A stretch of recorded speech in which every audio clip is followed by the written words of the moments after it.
Lara Wellington is marketed as a fashion and lifestyle store offering stylish products, premium branding, and attractive discounts that can look difficult to ignore.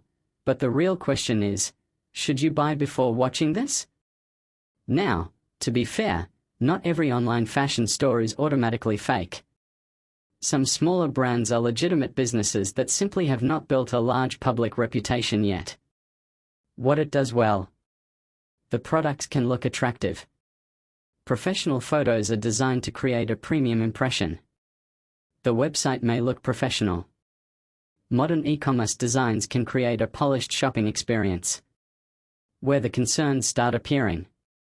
A polished website does not guarantee reliability. This is the biggest issue. Professional-looking stores are easier than ever to create. Large ongoing discounts can create artificial urgency.